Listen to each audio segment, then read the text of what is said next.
Globalisation या हिंदी में कहें तो वैश्वीकरण, ये एक ऐसा शब्द है, एक ऐसी ताकत जो हमारी आज की दुनिया को उन तरीकों से चला रही है जिसका शायद हमें अंदाजा भी नहीं है। तो आज हम इसी उलझे हुए विषय की एक एक परत को खोलकर देखेंगे। चलिए एक सवाल से शुरू करते हैं।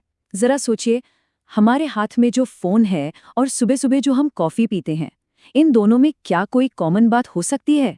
एक हाईटेक गैजेट और एक मामूली सा ड्रिंक। सुनने में अजीब लगता है ना?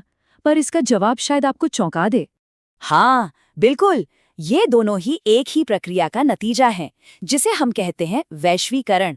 ये एक ऐसा प्रोसेस है जो हमारी रोजमर्रा की जिंदगी की लगभग हर चीज को एक दूसरे से जोड़ता है। तो ठीक है, अब जरा इसमें और गहराई से उतरते हैं। देखिए, जब हम वैश्वीकरण की बात करते हैं तो इसका मतलब सिर्फ बिजनेस और पैसा नहीं होता। नहीं, ये उससे कई ज्यादा बड़ी चीज है। तो फिर आखिर ये है क्या? इसकी परिभाषा क्या है? देखिए, वैश्वीकरण एक ऐसी प्रक्रिया है, एक ऐसा प्रोसेस जिससे पूरी दुनिया आपस में जुड़ती चली जा रही है। और ये जुड़ाव आता कहाँ से है? ये आता है आइडियाज यानी विचारों से, कैपिटल यानी पैसे से, कमोडिटीज यानी सामान से, और लोगों के एक देश से दूसरे देश आने जाने से। इसी लगातार बहाव को या फ्लो को हम ग्लोबलाइजेशन कहते हैं। ये जो फ्लोज हैं, ये 4 तरह के होते हैं। पहला है कैपिटल यानी पूंजी का प्रवाह, जैसे कोई बाहर की कंपनी हमारे देश में पैसा लगाती है। फिर आते हैं आइडियाज यानी विचार। सोचिए कैसे लोकतंत्र का आइडिया या फिर योग पूरी दुनिया में फैल गया। तीसरा है लोगों का फ्लो, चाहे वो घूमने के लिए हो, पढ़ने के लिए हो या काम के लिए हो। और आखिर में है कमोडिटीज यानी सामान का फ्लो, जैसे हमारा फोन जो कहीं और बनता है और हमारी कॉफी जो कहीं और उगती है। यहाँ एक बहुत जरूरी फर्क समझना होगा वैश्वीकरण और वैश्विकतावाद में। देखिए, वैश्वीकरण तो वो प्रोसेस है, वो प्रक्रिया है जिससे दुनिया जुड़ रही है, ये हो रहा है। जबकि वैश्विकतावाद यानी ग्लोबलिज्म एक विचारधारा है, एक सोच है। ये वो यकीन है कि पूरी दुनिया के बाजारों को एक हो जाना चाहिए।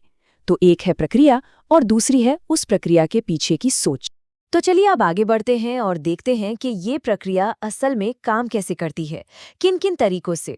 वैश्वीकरण के मुख्य तौर पर 5 आयाम हैं: आर्थिक, सामाजिक, सांस्कृतिक, राजनीतिक और हाँ, पर्यावरणीय भी। आइए एक एक करके इन सब को समझते हैं। सबसे पहले बात करते हैं आर्थिक वैश्वीकरण की। इसका सीधा सा मकसद है पूरी दुनिया को एक सिंगल मार्केट बना देना। एक ऐसा बाजार जहां व्यापार पर कोई रोक टोक ना हो, जहां पैसा आसानी से एक देश से दूसरे देश जा सके। और ऐसा करने के लिए अक्सर जो फैसले लेने की पावर होती है ना, वो देशों की सरकारों से निकलकर यूरोपियन यूनियन जैसे बड़े बड़े ग्रुप्स के पास चली जाती है, ताकि व्यापार के नियम सबके लिए आसान हो सके। फिर आता है सांस्कृतिक वैश्वीकरण। इसका सबसे अच्छा उदाहरण है मैकडॉनल्ड्स, कोका कोला या हॉलीवुड की फिल्में, जो आज दुनिया के हर कोने में मौजूद हैं। ये चीजें अलग अलग कल्चर के बीच की दूरी को कम तो करती हैं, लेकिन कुछ लोगों को ये भी लगता है कि इससे दुनिया की सारी संस्कृतियां एक जैसी होती जा रही हैं। इसे मैकडॉनल्डाइजेशन भी कहा जाता है। अब बात करते हैं राजनीतिक वैश्वीकरण की। इसमें हम देखते हैं कि यूनाइटेड नेशंस, वर्ल्ड बैंक और वर्ल्ड ट्रेड ऑर्गेनाइजेशन जैसे बड़े बड़े अंतर्राष्ट्रीय संगठन बन गए हैं। ये संगठन किसी एक देश की सीमा में बंधकर काम नहीं करते, बल्कि पूरी दुनिया के लेवल पर काम करते हैं। और इस वजह से जो काम पहले सिर्फ सरकारें करती थीं, उनमें से कुछ अब इन संगठनों के दायरे में आ गए हैं। और फिर है पर्यावरणीय वैश्वीकरण। यह समझिए कि औद्योगिक विकास का एक स्याह पहलू है। मतलब एक देश में कोई फैक्ट्री चल रही है, लेकिन उसका जो विनाशकारी असर है, उसका जो प्रदूषण है, वो हजारों मील दूर किसी दूसरे देश को झेलना पड़ सकता है। इसका एक बेहद दर्दनाक उदाहरण हमारे ही देश में है। 1984 की भोपाल गैस त्रासदी। एक अमेरिकी कीटनाशक कंपनी के प्लांट से गलती से टनों जहरीली गैस लीक हो गई, जिसने पूरे शहर को अपनी चपेट में ले लिया। और इसका नतीजा लगभग 15,000 मौतें।